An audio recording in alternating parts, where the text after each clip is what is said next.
Hello दोस्तों, एजी short hand में आप सभी का स्वागत है। यदि आप चैनल पर नए हो तो चैनल को सब्सक्राइब कर सकते हैं। डिक्टेशन 5 सेकंड बाद होगा। Ready, start.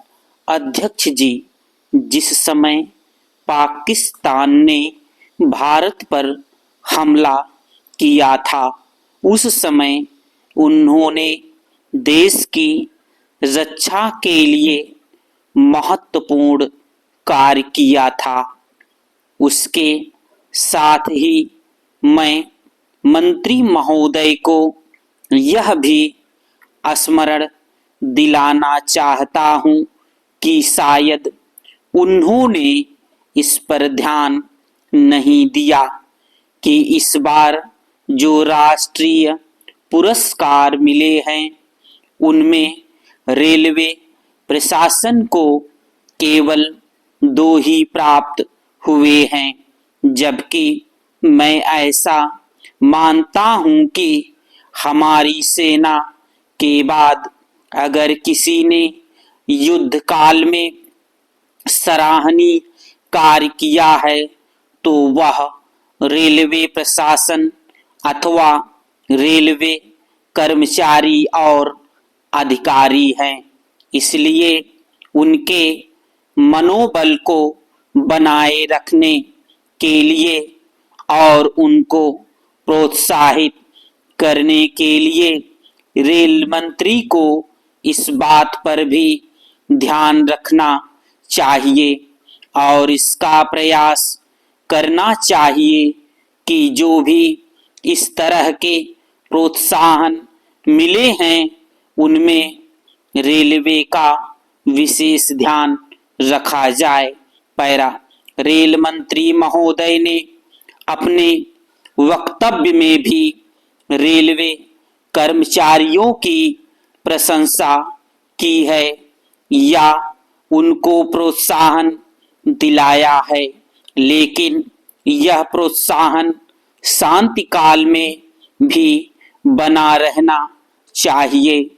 रेलवे ने युद्ध काल में जो काम किया वह तो देश की रक्षा का महान उद्देश्य था, लेकिन उसके बाद देश के निर्माण में या गरीबी मिटाने के लिए जो युद्ध होता है उसमें भी प्रत्येक रेलवे कर्मचारी का मनोबल उसी तरीके से बना रहे।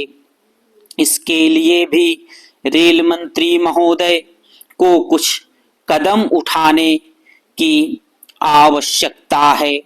मैं ऐसा मानता हूं कि वह किसी भी तरीके से करें, उनका तरीका कुछ भी हो, लेकिन उनको यह करना चाहिए कि जितने भी रेलवे कर्मचारी हैं, जो भी रेलवे को मुनाफा हो उसमें वह साझीदार हों। चाहे आप उनको बोनस के रूप में कुछ दें, चाहे किसी और तरीके से दें, लेकिन हर वर्ग के रेलवे कर्मचारी को मालूम होना चाहिए कि यदि वह देश के निर्माण के संबंध में ठीक तरह से काम करेगा तो उसको पुरस्कार के रूप में या वेतन के अंश के रूप में अपने वेतन के अलावा पैसा मिलेगा। इसी प्रकार इस संबंध में मैं एक और सुझाव देना चाहता हूं।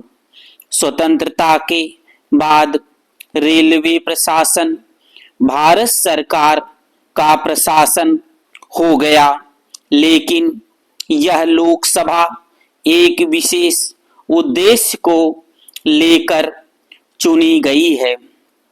यह उस कार्यक्रम का एक नमूना ही है गांधी जी ने जीवन के सभी पहलुओं पर प्रकाश डाला था। धन को वे संयम से व्यय करने के हक में थे। स्टॉप।